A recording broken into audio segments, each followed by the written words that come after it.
Hey peeps! So I watched No Tears for the Dead, written and directed by Hyung-Won Lee, who also directed one of my favorite Korean films, The Man from Nowhere. Now, loving The Man from Nowhere, I brought this film the day it was new, and I took some of the positive reviews' words for it, notably the fights that rival the Raid 2 review on the front cover art. So this movie pretty much came around the same time the Raid 2 came out. So it's one of those films that tries to latch on to some of the success of a more popular film. The moment I finished watching this movie in 2014, not only was I disappointed and in disbelief about what I just freaking watched, but it amazes me how this movie can come from the same director but feel nothing like his past success in terms of quality. I haven't watched this movie in 8 years, and now I definitely see why. While Nowhere was well paced and emotionally gripping, Tears was just unevenly paced and narratively dull. I'm going to get in depth later in this video, and it will be spoiler filled, so if you haven't seen this movie, which I recommend you don't, for your discretion, just turn this review off right now and Amazon Prime it or something. So let me just say, one of the most frustrating things about this movie is that the plot had loads of potential. It's essentially about a cold-blooded hired gun with a traumatic past that accidentally kills the daughter of his target. He becomes so affected by it that he's become a shell of himself. He's then hired by his employers to kill the mother of that daughter, and when in the progress, his past actions cause him to want to protect the mother instead of killing her, leading to a chain of events that involve him having to kill other mercenaries and all that action, shooty gung gung boom boom bang bang stuff. So while writing this review, I want to slightly retract my statement about how I said that the plot of this film had loads of potential, and just say that had Lee didn't just go with the first draft and rewrote certain elements of the plot, we would have probably had a movie that rivaled the greatness of The Man from Nowhere. But unfortunately, the plot suffers from contrivances too many to count. First of all, in number one, why in the heck would you hire the same guy who killed the target's daughter to kill the mother? I guess you can make the argument that they thought that he was still that cold-blooded killer they hired, but just by looking at this guy, you can already tell he's clearly not healed from it. We see that he had it together before the accident, and also... Why haven't you called me? Is it because you felt guilty about killing the little girl? So what in God's name would make you think to drag him back into this entire thing? He's showing clear signs of PTSD, and he blatantly threatened you and attacked a colleague. I mean, what more evidence do you need when you're taking a gamble like that you obviously know won't pay off? And I say this because the boss ends up sending his mercenary colleagues to go after him anyway, and the mother.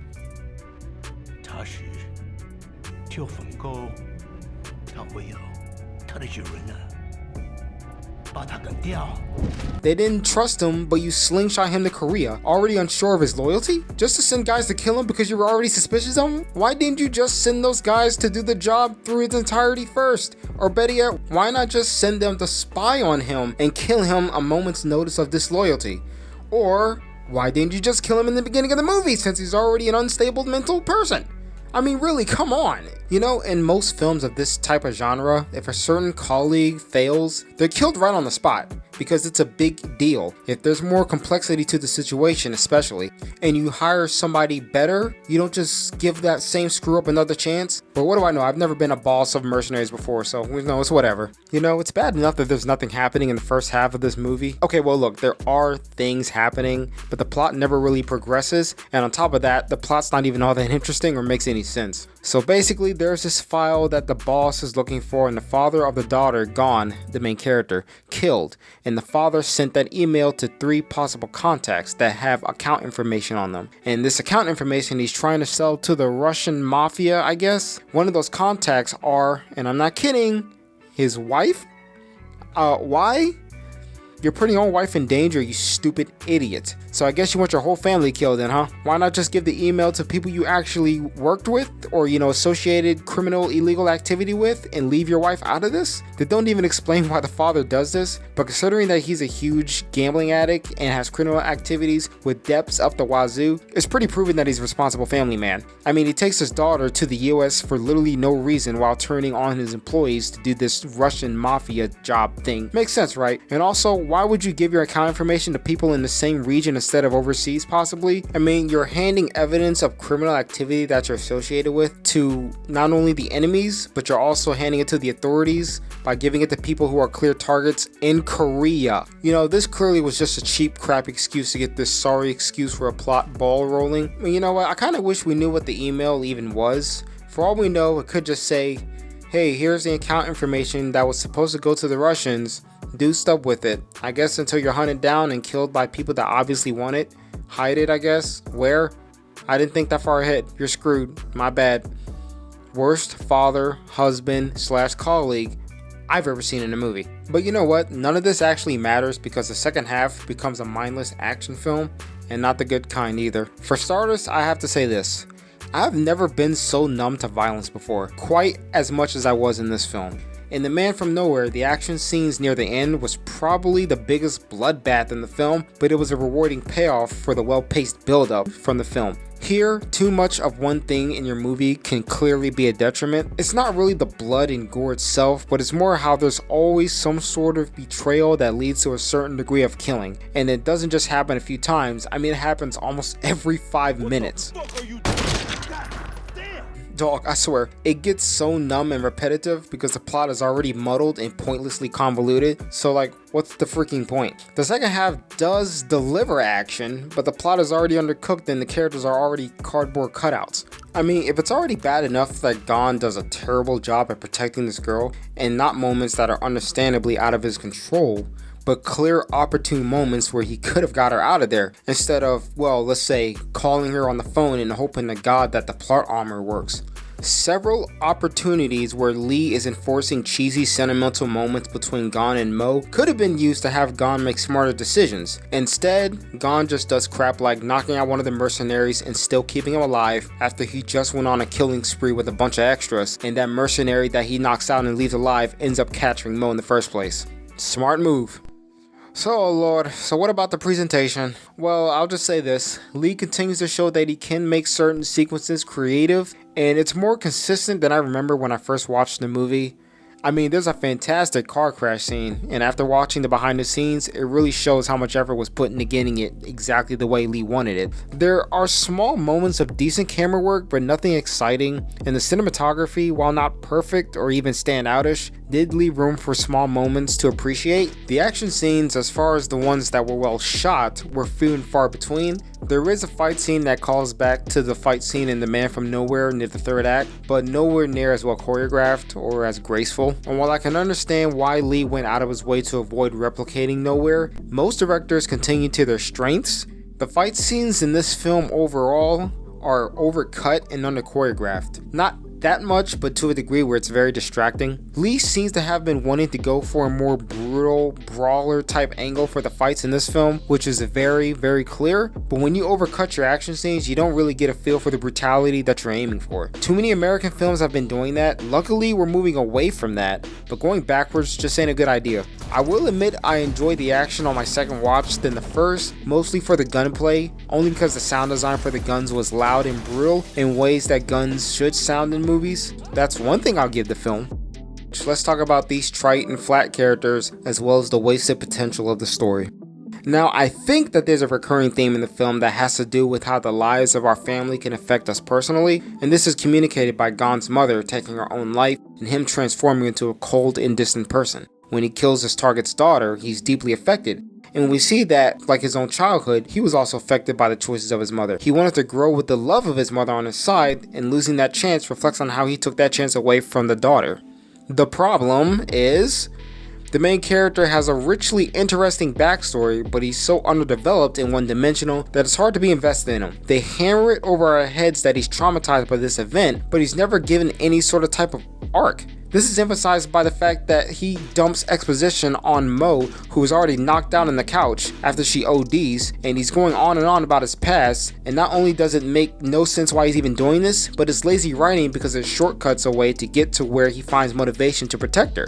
Jang Dong-gun tries with the material he's given, but his character is just so one note that it just grows very stale, this whole dark, distant demeanor that he has, because he looks the same throughout the entire movie, and it just gets very, very, very dull. And what's worse is that Mo is the same way. With moments where Kim Min-hee is finally given a chance to act, her character is just a boring place of wood, which can easily be excused as repressed emotions, but having a few more scenes in the beginning where she struggles to keep herself together wouldn't have been that bad of an idea. Now, this issue does get better over time, but during the beginning of the film when we're introduced, there's more scenes of her blank expression rather than emotionally involving moments. Now, I might be nitpicking because Kim and Hee actually did a pretty good job, and if you've ever seen The Handmaiding, which is fantastic, you'll know that she can act her butt off. But it's more of the script than her. She seems to try to understand the character, but the pacing in this film is so uneven that all we see is mostly blank, bored stares on her end. The chemistry or lack thereof from Gon and Mo is what really kills this movie's story. I can see what Lee was going for in terms of making Gon distant since he was the one responsible for killing her daughter, but they stay apart the whole movie, except the scene where she's too asleep to even hear him talk about his childhood. I mean, there needs to be a scene where these two legitimately meet. You can't tell a story like this and not develop their relationship. I mean, it would have been the perfect payoff. I mean, the first time I saw this movie, I was just waiting for these two to finally meet. And I was bored as heck when it never happened. He does talk to her on the phone 1,000 times, but so what? I mean, had they sparsed out more scenes of them actually meeting in some sort of manner, and I'm not talking about that awkward elevator scene, but where the relationship actually grows and it benefits and the characters themselves grow. This would have made the action scenes much more effective and more emotionally involved. And I'm not sure why Lee didn't realize that the sky was the limit in terms of how to write these characters and their chemistry. So, okay, how about this, Lee? How about Gon doesn't give an unconscious woman his backstory in the first half when he spares her life? And when the action scenes turn up, things like this when he protects her can be brought to the fore. Moments when they discover things about themselves or each other. No? Okay, never mind. Because at the end of the movie, he pointlessly lies to Mo that his friend Chaos killed her daughter, while Gon is still looking for her. Helping her through the phone, of course, with killing Chaos, but it's actually him pulling a red herring, and it's him approaching her so that she can kill him. I mean, why? Especially since Chaos is still looking for both of them. Why didn't he just tell her instead of doing this whole elaborate death wish thing? The movie never established that he even had a death wish in the first place. I guess there were some subtle hints, but I don't know, this whole thing came out of nowhere for me. And I also like to mention that the film has Gon's mom telling him not to cry, which I guess means to stay strong and repressed during difficult times, but there's no setup for this throughout the film. He never came off as an emotionally repressed person to me. He just came out flat out depressed. I mean, the moment he broke down in the afterlife, it just kind of made me wonder why? You would have thought that he would have had some sort of closure or sense of peace because he traded his life for the mother's, making that noble sacrifice. I mean, is he still feeling guilty that he killed the daughter? Is he upset that he didn't just tell Mo that he did it? I mean, did he die feeling like he should have reconnected with his friend Chaos? Is it all the above? What is this scene saying? None of the other characters aren't even worth mentioning, considering they all might as well have a sign on them that says, "Kill me because I'm just a plot device." Hee-Won Kim is pretty much playing the same character he played in Nowhere, only not nearly as entertaining. Rich Ting as John Lee just came down to the performance requiring him to scream and act like a pissy 15-year-old that kills anybody that says the simplest thing. He's one of those antagonists that is not going to really be the antagonist, and it's just a red herring until somebody kills him. Kind of like in Elysium, where Jodie Foster was just a red herring villain and replaced with the real villain. The henchmen characters are all some of the stupidest people I've ever seen in a movie, especially the one that goes one-on-one with Gon, despite having a loaded weapon and could have blew Gon's brains out, but instead of going for that, he does a time-wasting fight scene between them. Like, it reminds me of the stormtrooper in The Force Awakens that drops his blaster to fight an obviously untrained lightsaber user, and when he dies, one of the others called him brother? And I guess we're supposed to assume they're either brothers or just good friends that call each other brothers. I'm not sure what I was supposed to feel, but their relationship was never established, so out of nowhere, of course, another garbage, unearned sentimental moment.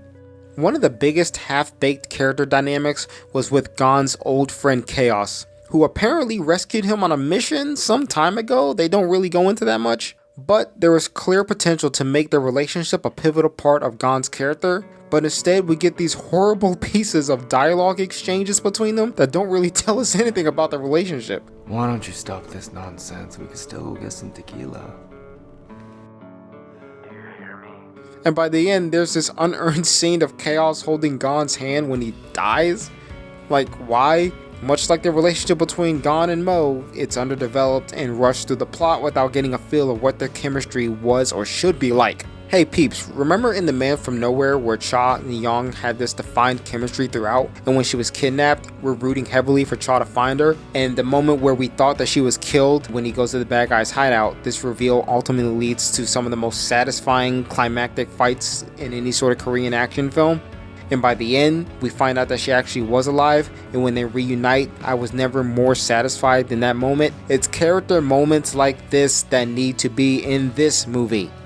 I don't know, man. It seems like Lee just forgot everything that worked in that film and just half-baked those same ideas here. It just feels like an American film, and Korean action films usually top most American action films in my opinion, not just in action but in story and in characters. It just feels like the Taken films, with the exception of the first one. That trilogy is some of the worst action film trilogies ever made, and this film looks like a companion piece for those ones. It fits right in.